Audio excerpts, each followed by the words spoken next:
skip something. Accident.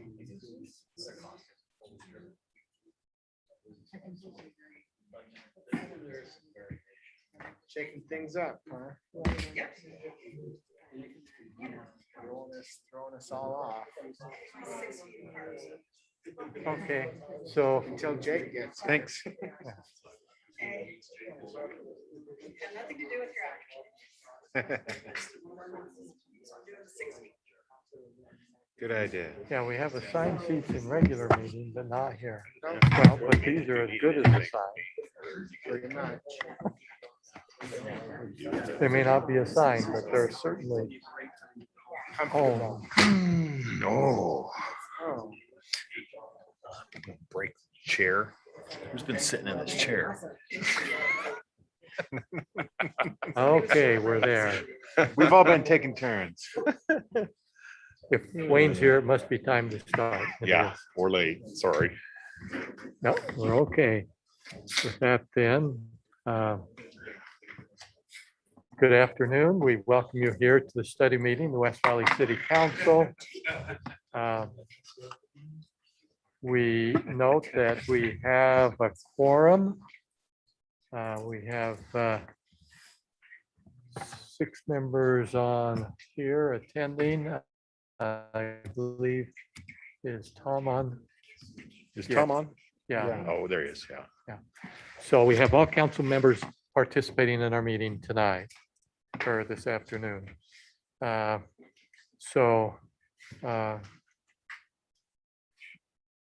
We are ready to go. Let's do the minutes of September 28th. I move for approval of the September 28th minutes. Properly before us. Not hearing any further comments on it, then without objection, the minutes will be approved. Hearing no objections, that's unanimous.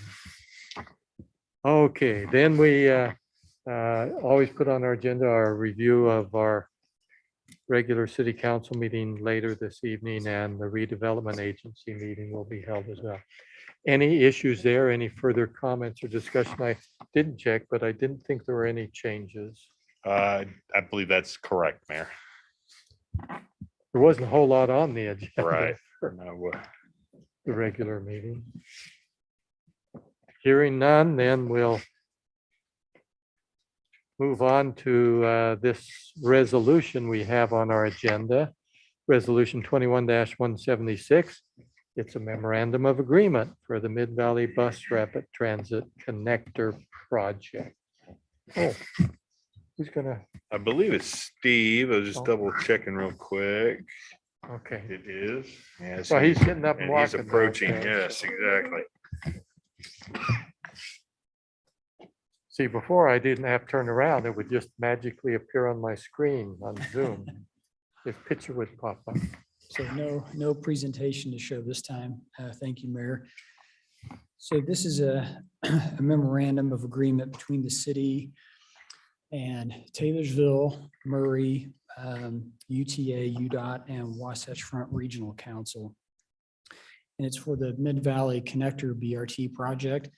So this project would go from the front runner station in Murray and then end at our bus hub here at City, or just outside City Hall, going through Taylorsville and also stopping at the Salt Lake Community College. And so the purpose of this agreement is just essentially outlining the participation of those different entities in this project. And specifically for the city, there's two components. So one is the reconstruction of Lancer Way, or 3650 South. Now, just to be clear, the way this is worded is it's all contingent on the city securing funding and design. So there's no hard commitment, so to speak, on the city's part. It's more contingent on us being able to secure the funding and design it. And so it's more expressing our intention to do that, but there's no firm commitment there. The other part is as it relates to the bus hub. So in order to accommodate this new service, there's the bus hub needs to be expanded to accommodate or have room for this new BRT service. And so it would be providing the space for that bus hub to be expanded. So those are basically the two areas where the city would be involved. Just another thing to point out, there is a portion of this BRT route that would be dedicated lanes. That portion is actually not in the city, it's in Taylorsville. So the portion that goes through West Valley is essentially just sharing traffic or just using existing lanes. Oh, good question. So to be clear, then we're not committing to reconstructing Lancer or putting in bigger bus hub or anything, but if we don't do those things, then what happens with our participation in the BRT?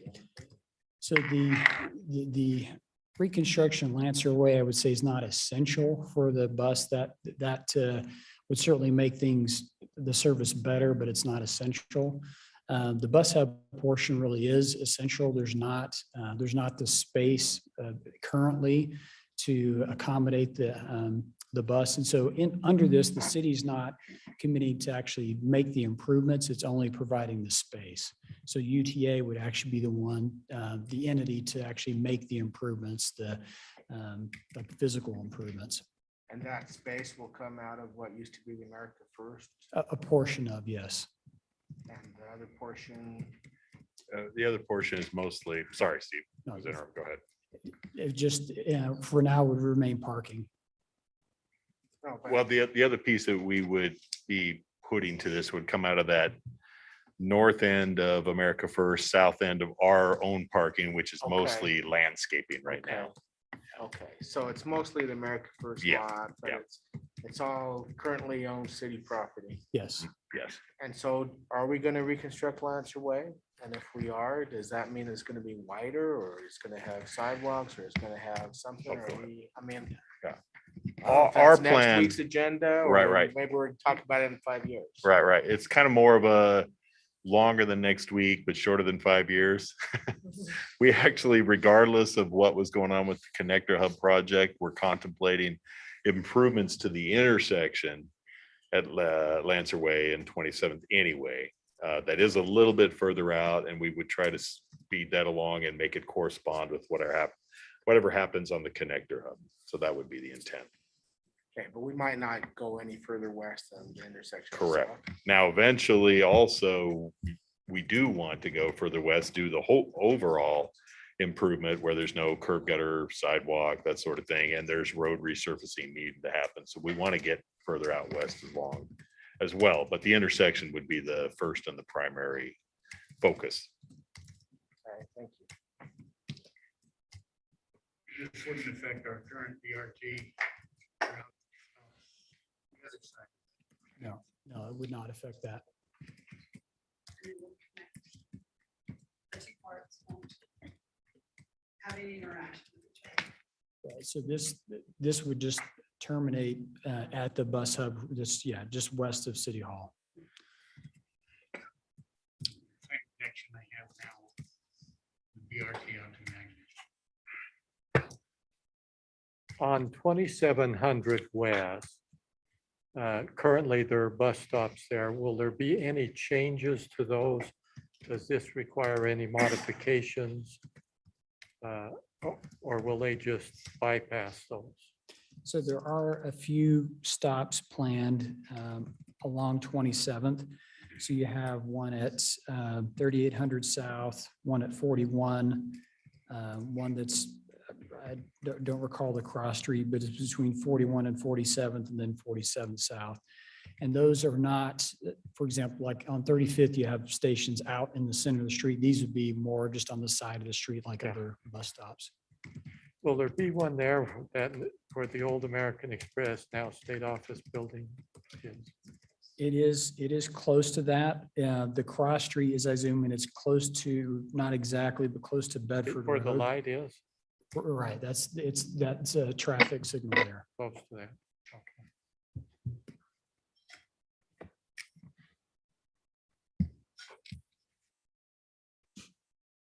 It has gotten quiet, so Not hearing any more questions? Then, thank you. Thank you. Okay. Let's see, we're down to consent agenda items. And there's two individuals who will be appointed to the Clean and Beautiful Committee. Those are resolutions 21-177 and 178. The bios were attached. Any questions or concerns? Not hearing any, then we'll go to communications. And we have Parks and Recreation Projects update. Who could possibly be doing this? Oh.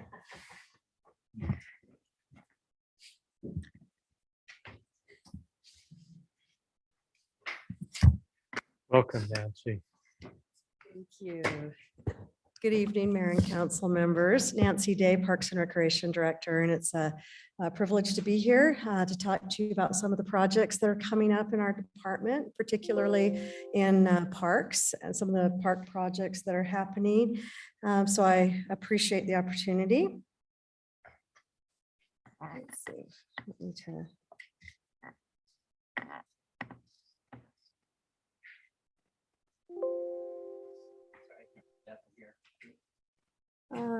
Saving is disabled.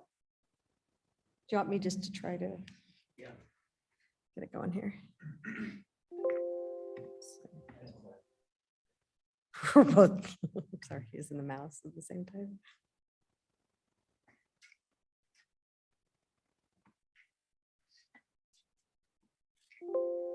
There we go. All right.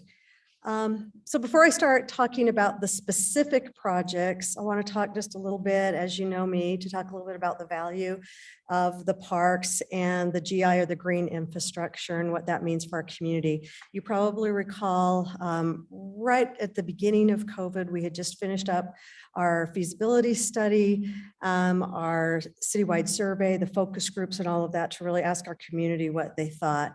And 84% said that they use these West Valley City parks and facilities, and more than half utilized frequently their neighborhood parks. So the smaller parks like Wetland Park that you see in the picture here were utilized by over 50%. So our community truly loves our parks. And this was done pre-COVID.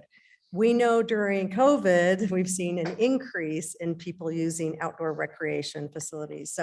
So your residents and community really, truly value that. And there's a variety of benefits that I've kind of very briefly listed here. Environmentally, benefits to the water, air, it helps produce oxygen, it helps with air pollution, a variety of things. You may not know this, but actually 1 acre of grass turf produces enough oxygen for 64 people a day. And you've heard me talk a lot about the tree canopy and how important that is to help with the urban heat island impact that we have. It lowers temperatures. It also helps with oxygen. So there's a lot of environmental benefits.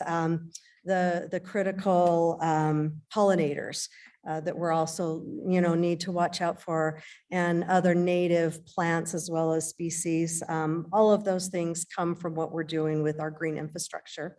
Health and wellness, of course, physical, with obesity, diabetes, heart disease, all of those types of things. And again, something that we really saw during COVID was the mental health impact in lowering anxiety and really helping with the stress level that a lot of people were suffering with during that, and of course at other times as well. The benefits to the social cohesion and the connectivity that we see from our community and the residents that live there, that happens a lot in the natural and open and green spaces that we provide for them. And that's something that really impacts the next line item with the economic. We know that it increases property value, but we also know the businesses love being in a place that have a good green infrastructure or park system because it brings employees. People want to live and work in a community that cares about their parks. So with that, let's jump right in to some of the parks that are on the list. We are currently working on Grasmere Park. You may be familiar with this on 3900 South and about 1500 West. If you were to look up, it's kind of twisted on here a little bit, but Redwood Road would be up above on the top up there. So this is about an acre. The nice thing with this is we received funding from CDBG, the Community Development Block Grant, and construction is underway on that. So that's. Oh, it's okay. Next, we have Rocky Ridge Park. This, you're probably more familiar with the term of Westridge Estates. That's what it was called. As you know, we've been working with the neighborhoods to allow them to give us opportunities for names that they would like to see. And this is the name. Oh, whoops. We went forward one too many. Can you go back one slide there? There we go. Thank you. So this is not quite an acre and a half. The pricing, now I do want to point this out, and I probably should have pointed out on the last slide as well. Pricing has gone up. If you were to see the pricing on this earlier when we were doing some of the design, and I talked with all of you about 6 months ago, maybe 8 months ago on some of these projects, pricing for construction, as with everything, has gone through the roof. Almost double really in a lot of these projects. And so that's made it very difficult because our impact fees are staying fairly consistent. And so that's something that's a challenge for us. We have to take elements of these parks sometimes and do things a little differently because of that. So the cost for this, not quite 1.5 acre, is $887,000 with the park design that's in place right now. This is coming out of impact fees. We conducted public meetings. We also allowed people to participate electronically if they couldn't make the meetings, and got some good response from the community. And the design process is underway right now. And we anticipate construction to start early of the next calendar year as soon as weather permits. So that's what we anticipate. Okay, so Sunset Hills and Wood Hollow Park. And this is kind of an old picture. There's a lot more homes to the north now, south of Sunset Hills. So this is out on about 6300 South 70th West, and it's just over 3 acres. The funding for this is also coming from impact fees. And we also held some public meetings earlier in September. And great turnout from the community and the kids. Some of the kids actually came to all the meetings. They just wanted to be a part of it and see what was going to happen in their park. They were pretty excited about that. The design process with this is also underway, and we anticipate starting construction next spring. So Nancy, Yes. that lot that wasn't developed yet, is that part of the park? Yes. So I'm sorry. Can we go back one more? Sorry. I just don't know if it was a house that might go in or if it's gonna be an entrance. So it's kind of, if you were to take a line up here, so you see the circle, there's going to be some homes, there's some homes around there and to the north, but the park property, so you've got this little parcel here, which will be an entrance that will be part of the park. And then all the way from the south, all the way up to that road up there. So yes, you bet. Okay, the final phase of Centennial Park is the corner of 3100 South 5600 West. This is the bike park that is going to be built. 1.1 million. This is funded from community development block grants, not from impact fees. So that's nice. And I know we promised it would be done. Well, I didn't promise, but I said, so maybe that's a promise, that it would be done this fall. But with federal funding, it can slow the process down while you have to kind of jump through some of the hoops. And we didn't, we wanted to be sure that we had it up and running for the kids a solid summer as much as possible. So now that we're moving along with that, we should be able to start in the spring and finish up somewhere probably midsummer with that. So of course you'll all be invited to that ribbon cutting. That'll be fun. Will the pump park be totally movable so we can do events, or is it gonna be stationary like the one we have? This actually will be the bike park. So the pump track that you see in there is the existing one. See that in the kind of the tan. And then this one, here's another picture here. You can see it's asphalt. And then you've got some of these wooden features. So there'll be beginning, intermediate, and advanced bike areas for people to use that will encompass that whole area, including if you look at 37, each of these numbers, they show you a different bike element that people will be able to use at different skill levels. But 37 is actually a bridge. So we have to maintain the topography there for stormwater and for retention. And so we're doing things that we can to make sure that it can still function in that, most important purpose. So great question. Thank you. Wetland Stormwater Park. So this is out by the new park shop on Parkway and about 6400 West. This is 72 acres. It's $14 million.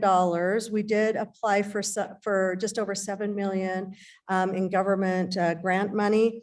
And fingers crossed, we're hoping to be able to get that. This is going to be an amazing project. Again, one of the things that came from the feasibility study, our community wanted to see natural recreation, outdoor recreation in our city, and this will contribute highly to that. So we're working very hard. This is not coming out of impact fees. We're working very hard to seek other funding to be able to get this built. We are partnering with a variety of different groups, a few that are listed here, the Granite School District through the GTI program, Utah State University. Some of the others is the National Ability Center that's up in the Park City area. Very familiar with that. They're a great group. Valley Behavioral Health, our adaptive recreation staff, as well as our regular recreation staff, as well as Salt Lake County Adaptive Recreation.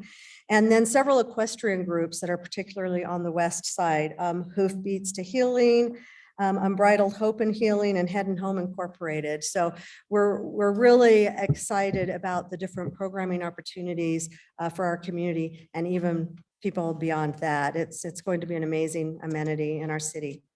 So the next one that is on the list, so those are all kind of started or underway, would be Newton Farms. And I know this has been a bit of a topic, so this will be really good for me to kind of explain what the process is. So with Newton Farms, you can see on the schematic design here, that was started a couple of years ago, a few years ago. Our discussion and conversation with the developer was that his contractors would be able to come in and do the work and thus bump that park a little bit. Yeah, it would be done a little bit sooner than where it currently stands on the list, which is based off of when we receive the property, when it's deeded over to the city. So we try to really stay true to that list so that people that have waited 10 years, aren't being moved around.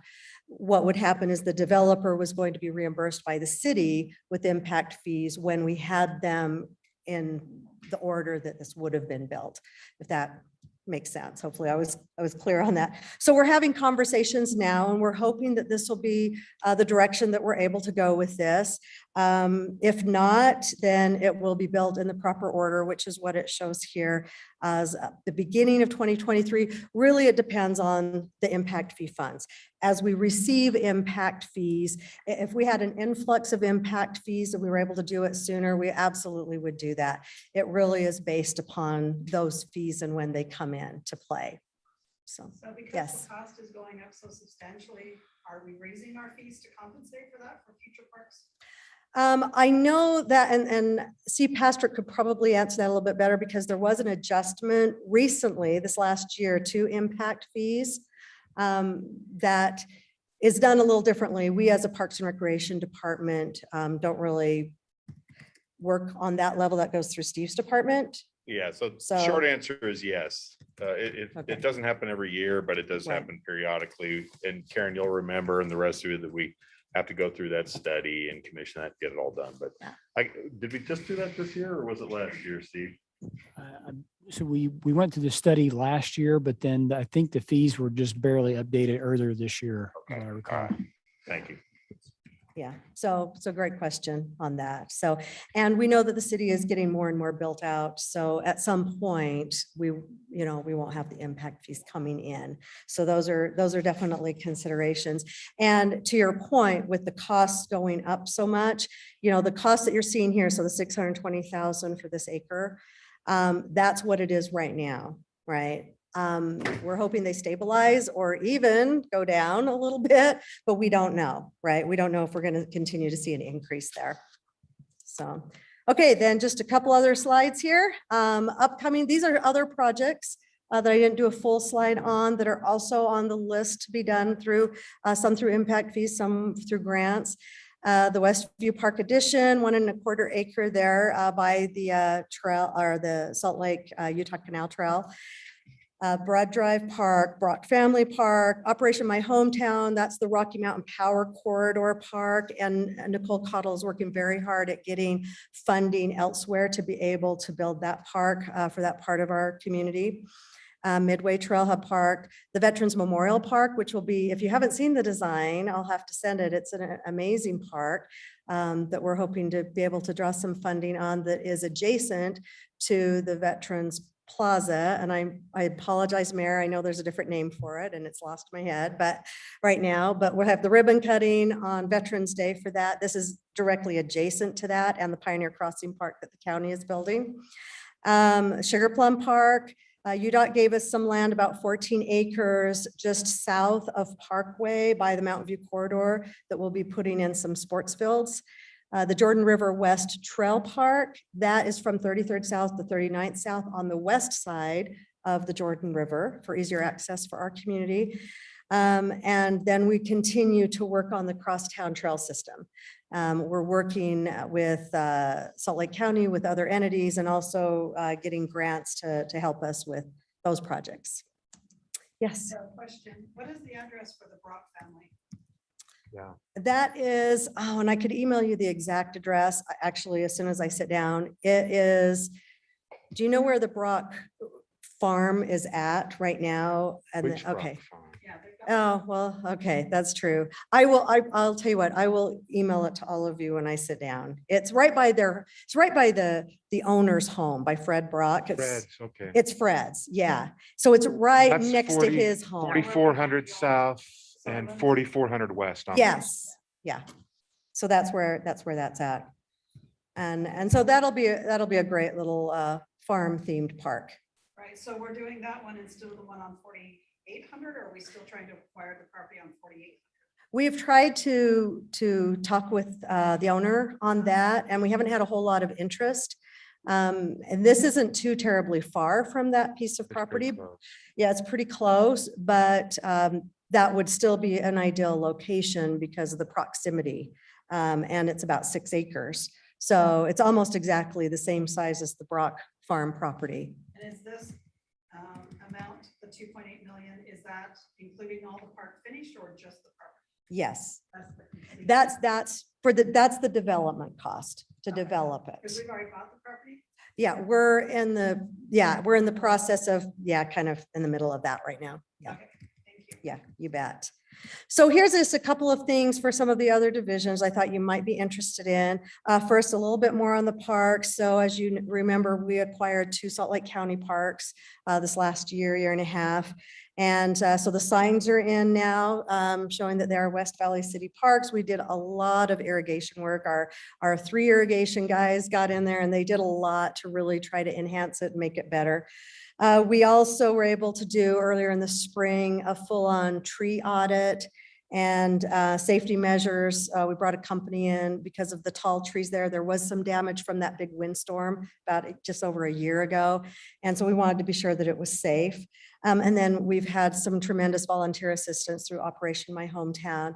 We love it when city residents take pride in their parks and they come out and they help on projects like that. That really is important to us and we appreciate that very much. Another thing is the smart irrigation. So we have been able to, a little bit at a time, add some of the IQ water systems into our parks. We did Centennial and City Park and actually the I-215 interchange over here this year. We were able to do a few last year.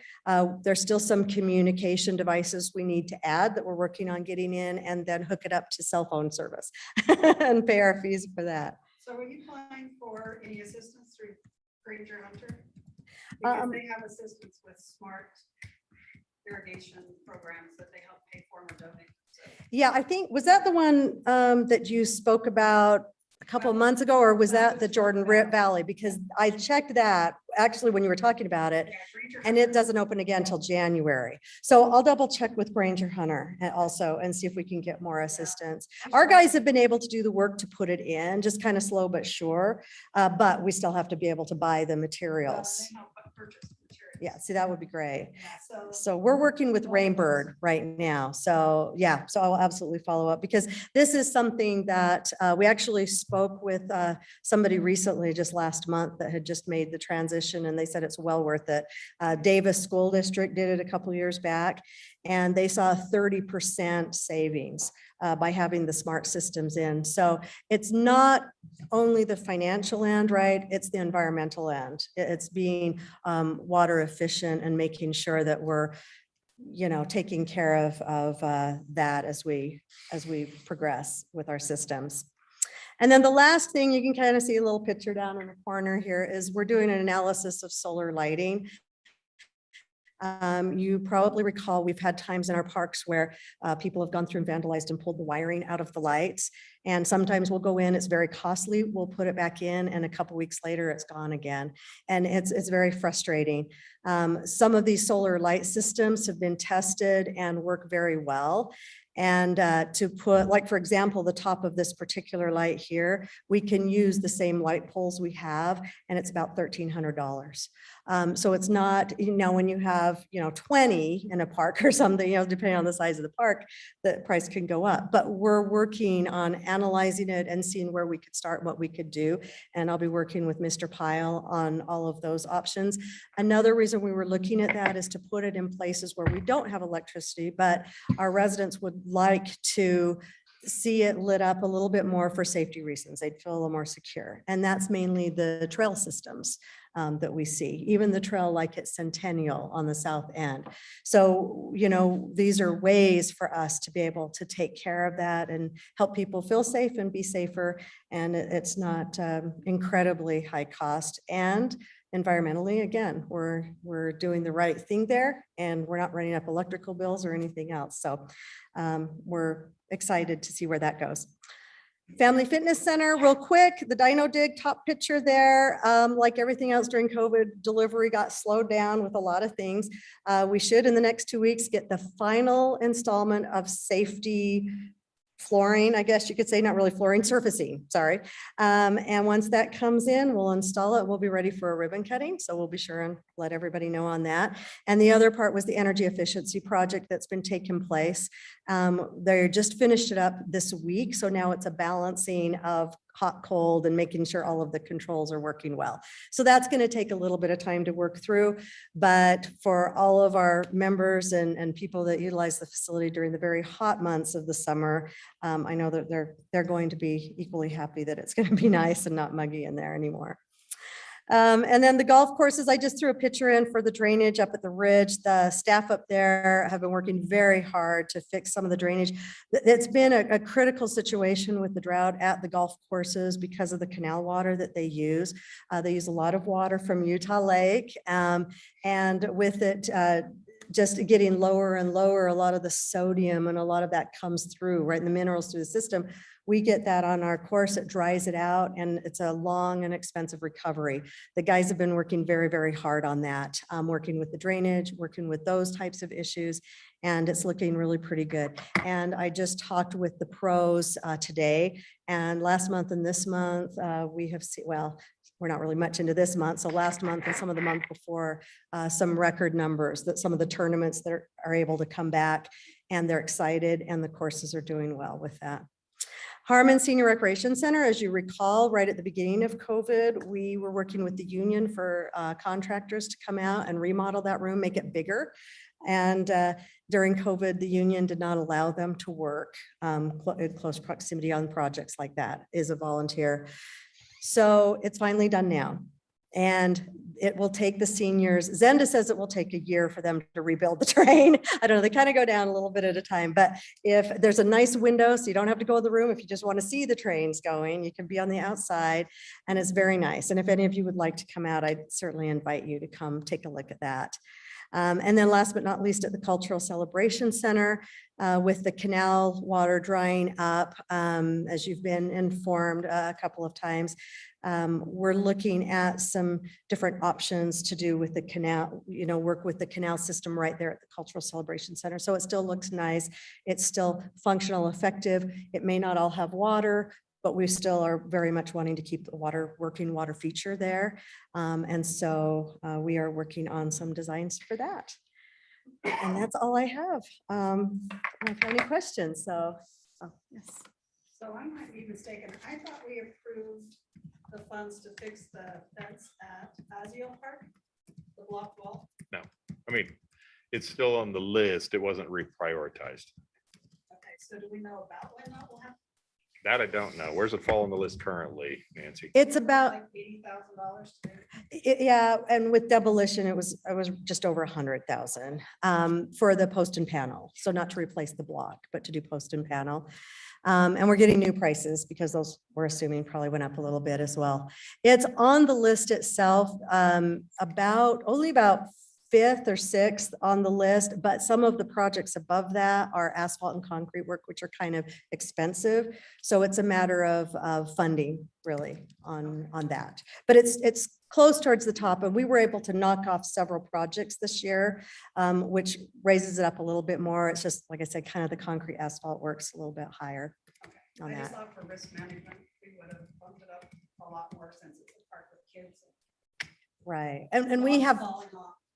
yeah, we have gone out and we've looked at it and we've done some tests on it and things, and it seems solid, right? But you never know. And so that's, yeah, a discussion that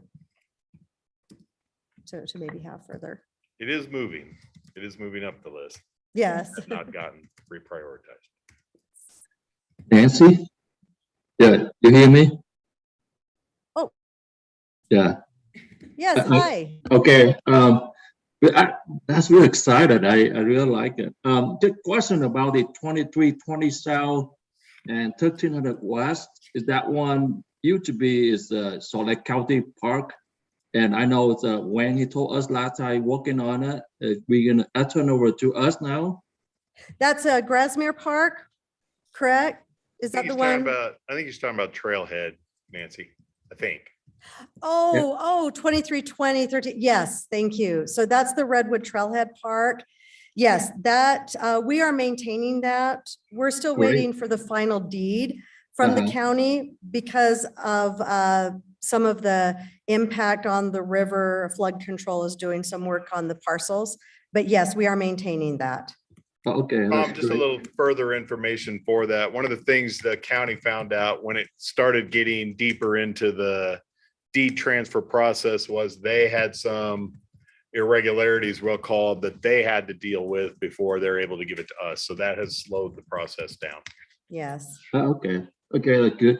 Here at the Family Fitness Center, Nancy, maybe just pay attention a little bit. Some a group of young teenager kids, they kind of like they bowling two young African American. There's a group about this incident about 3 weeks ago. I take my kids there every week to practice them, to help them to learn how to swim. And Okay. I went to the locker room and I saw about 15 or 20 African American kids, okay, teenager, and they bowling into also two little boys is also African American boys. So two of them was bowling by teenager. So I kind of yelled at them, said, what's going on, you guys? And they said, nothing, sir. So, but they shouting and yelling real loud. So I went out the pool and I asked the lifeguard. So they came in, the lifeguard guy came in and then broke that thing. You know what I'm saying? Just basically just, I don't know what he did, but I think that he came out and told me it's everything okay now. Yeah, it looked better now. But I think that's pay attention in the locker room because that group of teenager, they play basketball. Okay, I saw that they play basketball very often there, and I think maybe they bet the game or something, and so they did some unwise in the locker room. Okay, attention I to that. appreciate that information, Yeah. Tom. Thank Yeah, no you. problem.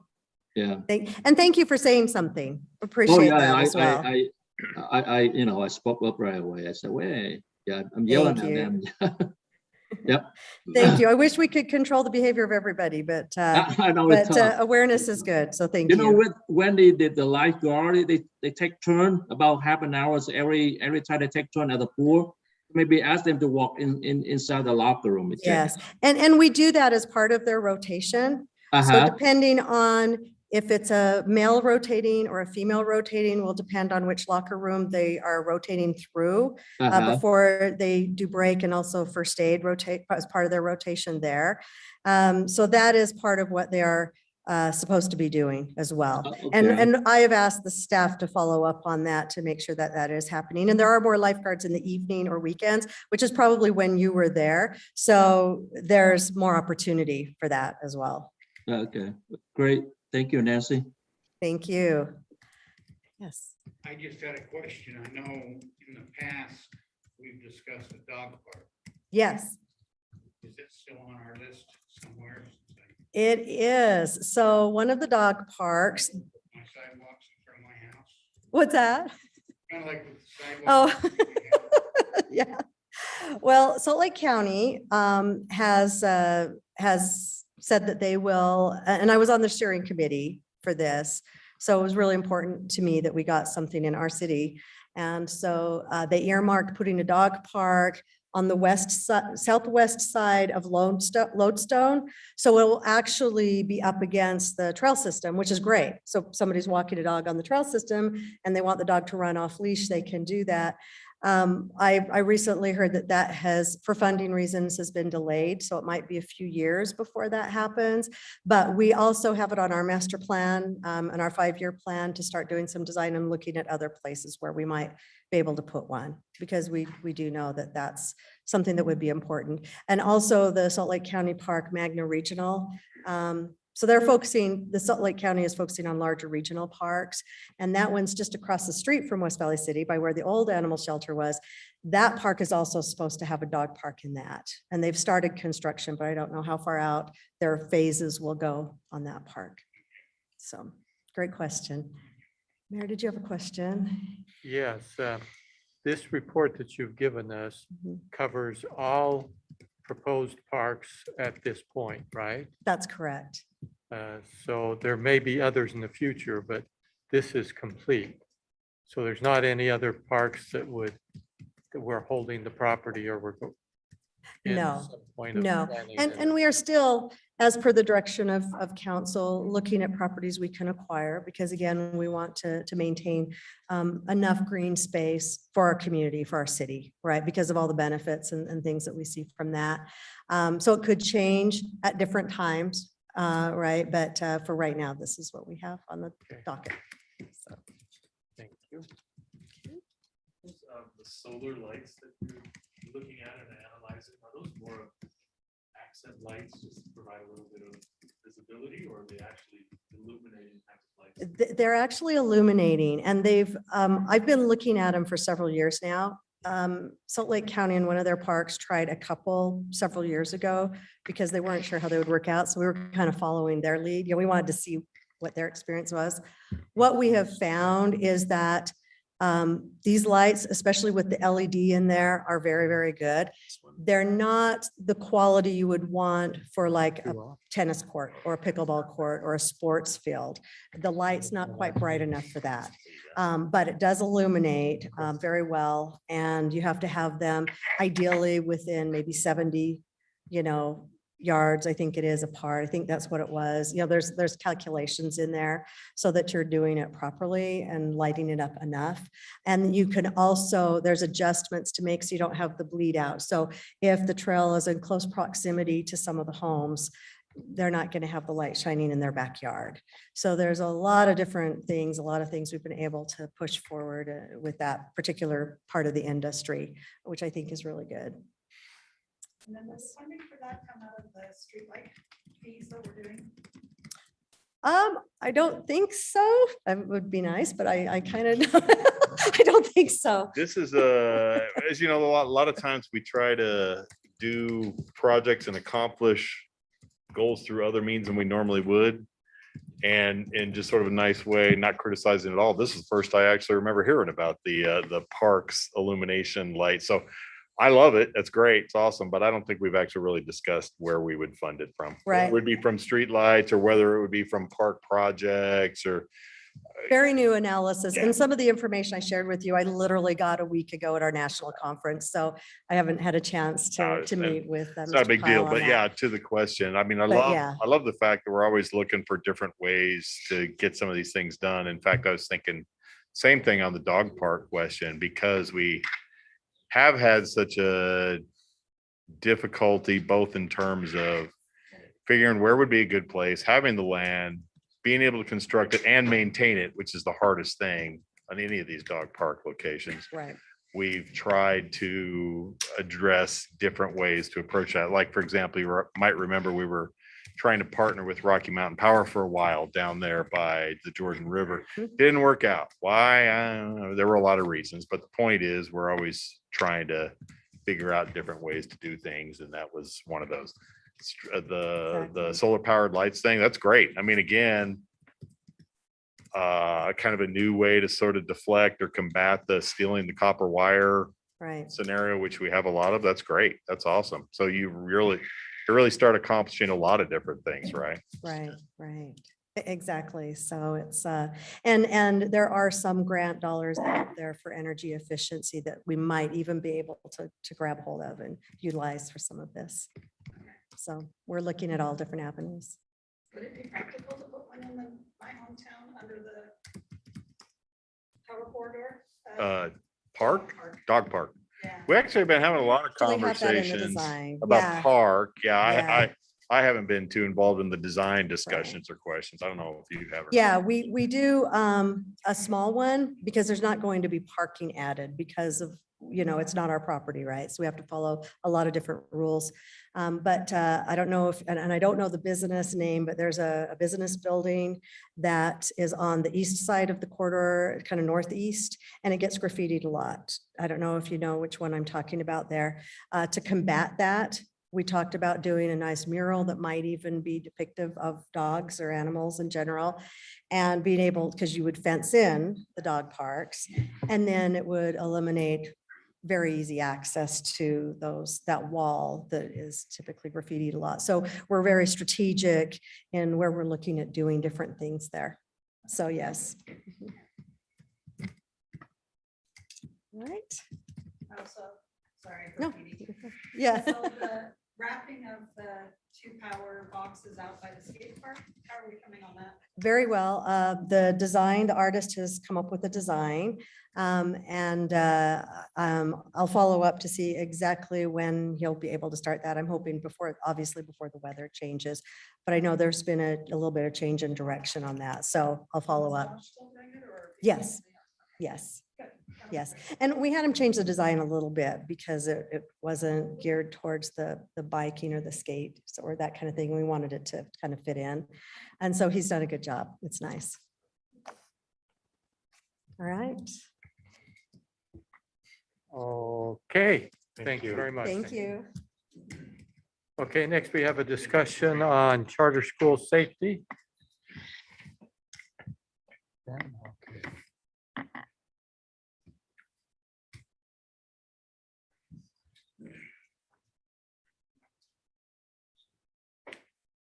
Good afternoon. Dan Johnson from Public Works. So a couple weeks ago, there was just in the council discussion, concerns about some traffic safety issues that are around some charter schools. And so we'll just have a generic talk about maybe school safety, and then I'll cover some of the particulars of concerned areas that you brought up.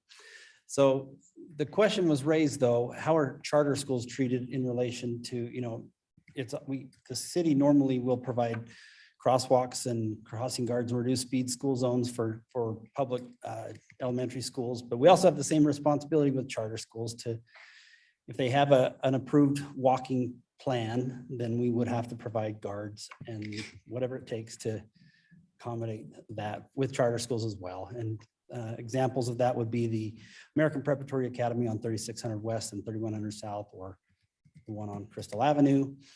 And so it's a very similar approach. The challenge that charter schools give us is that most of them aren't walking schools. They're generally not neighborhood schools, which, and there's no busing either. And so most of so they actually generate some of our worst traffic problems in the city for about 20 minutes every day, 5 days a week. Oh, they start stacking up about 45 minutes with it. Yes, and so you mentioned in particular the Monticello Academy over there on Corporate Park Drive or 4800 West, and that one in particular. So I went out and watched it. We watched it a couple of days, couple of different people. And yeah, it is exactly as you described. There are parents who, for who knows whatever reason, show up very early to pick up their kids, and which causes the vehicles to back up along Corporate Park Drive to the roundabout at Lake Park Boulevard, and then they wrap around on the west of Corporate Park onto Lake Park Boulevard and block a lane. They, on Corporate Park Drive on the 4800 West, it's really not, they're occupying a shoulder, which really doesn't pose a great safety problem for us. But the vehicle stopping in a travel lane is a concern to us. So I went to the school to watch for myself, and I met with the school director and try to get an understanding of what's happening. And so, yeah, about 45 minutes before they start showing up, and literally for a half an hour, that lane is blocked. And it only unblocks about 10 minutes before school lets out. They open up the parking lot, and then all those vehicles go and they fill up. They double stack inside the parking lot and queue waiting for their child.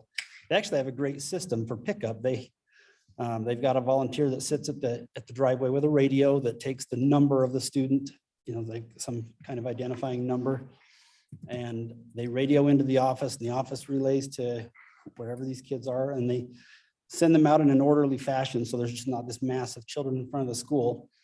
And so that's impressive. And but once they open the school parking lot, the problem goes away. All those vehicles that are waiting on, that are blocking the lane in Lake Park Boulevard, they fill up the parking lot, and then you still have queuing that happens out on 4800 West, but it doesn't seem to be, it's okay. But it's for that half an hour or so that those parents are waiting. So my discussions with the director, I said, well, what can you do to fix this? How can you make this problem go away? And there's things that they're gonna try. I mean, one of them, they could just open up the parking lot earlier, which of course, if you wanted to get your car out of a parking lot, you're not going to be able to, but that's certainly a solution. Another would be some kind of a communication with the parents, with some kind of a staggered pickup time or whatever. I mean, if they're, I don't know, there's things that they can do, and so I've asked them, really told them that we're concerned about the safety on Lake Park Boulevard, and they need to address it. And so I'm working with the school director, and we hope to have a resolution of that particular problem relatively soon. I mean, that school has ebbed and flowed, but for several years, it's I think it's the fact that they keep their parking lot closed for the parent pickup until 10 minutes before school lets out that really is causing that backup. Another concern that was mentioned was kids crossing the street be picked up on the east side of 4800 West. And so I watched this and I didn't see it at all. I didn't see any instances where the children were crossing the road, which was good. But in speaking with the school, they did have a pedestrian accident. So last year in March, they had a student that was dropped off on the east side in the morning. They ran across the road and got hit. And so the school, I think, does a really good job of communicating to the parents that it's just not acceptable at all to do any loading, unloading on the east side of 4800 West. So I don't anticipate that. I mean, it likely still will happen on occasion, but. Yeah, they ran in front of me. That's the only reason I didn't know specifically. Okay. And it looked more like grandma, not mom, but it's still. So yeah, it could be somebody that's not normally picking a student up or dropping them off, but yeah. So they are definitely concerned about that. And let me see, I'm trying to think if there's anything else that we needed. Went to the Shopko parking Esperanza. Esperanza Academy, yep, Esperanza Elementary. Yeah, that one, it's a bit of a different experience. They don't necessarily have the same kind of orderly pickup process that happens at Monticello. And I spoke with the director, and he's quite frustrated with a handful of things, but really, they do have a bit of a problem to address. Part of it is just the vehicles entering in off of 3500 South. The way that they're laid out, it really kind of lends itself to a one-way in from the east, their east drive approach by the restaurant, and then out by the bank. And it's, so there's a couple of things that they could do. They could just do a staggered pickup as well. But one of the problems, and that staggered pickup would alleviate any just delay getting into their parking lot. They've also got plenty of room. They could do a double stack type of a loading like they do at Monticello, where there's just more vehicles in there and more space. They actually have quite a bit of space to work with on their property. And then the other problem we observed that was observed by the council was the fact that at that bank driveway on the west side, they turn left into the two-way left turn lane, and potentially conflicting with vehicles that are turning left westbound onto southbound Lillooet Street. And I observed both morning and afternoon pickup, and I didn't see that, but the potential certainly exists because there's a lot of left turns that are made out of that school, and most of them go into that two-way left turn lane. It's just the fact that there's a low volume of left turns onto Lillooet that I don't think we see more problems. So in this particular case, we're working with the school to either have them do something, whether that's direct, have a parent or a student, or not a student, but a teacher at 3500 South to encourage the right turn, or we could certainly just put up a sign and make a right turn or left turn illegal. But anyways, are there anything else you wanted to have questions on with these schools, or? So where do we go from here then? Just stays on your list of things to do, follow up? on? Yep, we'll follow up with the schools and we can report back if you'd like, as we've seen a resolution. Dan, turn around and look at the screen. I know your shirt. Your shirt's really cool on the screen. We might have to wear a different shirt in the future. Oh, we or like jacket. it. Is it good? Want to get a shirt like Yeah. that? Reminds me of Steve of high school. More of my college days. but- Okay, Dan, All if right. you come up with that magic bullet, let the Granite District know about it. Because I've fought that for 25 years. And pickups and that. Yeah. So Parents arriving up to an hour early, just so they're in the line. yeah. My house isn't clean enough to spend that much time waiting to pick up my kids, so. Well, and I know Valley Crest had a really big problem, stacking up on 31, and then they redesigned the parking lot so that they Yeah. get a lot more stacking inside of. Yeah, Granite's done that over the years and done a good job with many of their schools. The teacher on 35th would be kind of like just a signpost sitting there. Because once they start driving, the teacher has absolutely no influence. over Well, yeah, that's one of the frustrations that the principal at Esperanza shared with me, is that they've had a lot of kind of rough interactions with parents Yeah. as they've tried to tell grown adults what to do, so. I know. Been there, done that. I'm sure you have. Especially when you try and tell them not to idle. Yeah. Okay, thank you. Thanks. Thank you very much. Next, calendar.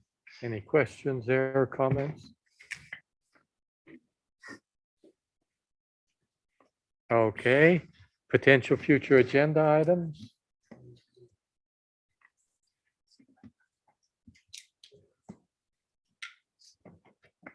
Don't hear any, so council reports.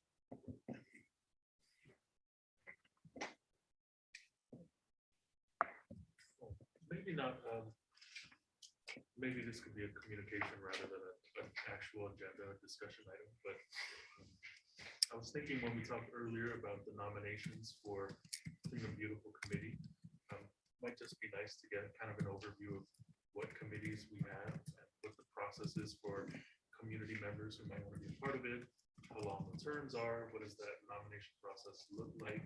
I know when I've been approached, I've just shot them over to the city folks and said, hey, here's someone who's interested, but if someone who wants to self-nominate, I wonder if that's something to just run through the different opportunities that there are.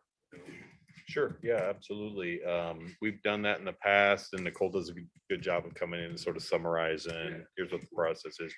And it's probably been a little while since we've done that, so she could come in and do Well, that. do we have kind of a summary sheet? It I seems think like? she does. Last time we went through this, seems like she did a printed report. Yeah, We'll go. maybe send that out first. Yeah. Sure. And if that answers the question, I don't If think not- it included term lengths and things like that, but Last time it was just the, which is an what ad hoc type do we committee, right. have? And Yeah. right, yeah, that sort of thing. It'd probably be a But- compilation and then. just Right, right, one right. report. So, yeah, we'll get her to, Because I guess in my mind too, I remember we had an arts council that didn't, you know, all those kinds of things. right. That'd be cool. Thank you. anything else? Okay, then next, I need a motion to go into a closed session for the purpose of discussing pending litigation. And we will not do any other business in our meeting, and we will adjourn immediately after. Properly before us, then without objection, wait a minute, closed session, we don't have to do a roll call vote. I always worry about that one since closed sessions. Without objection, the motion passes. We will excuse the public and we will go into the closed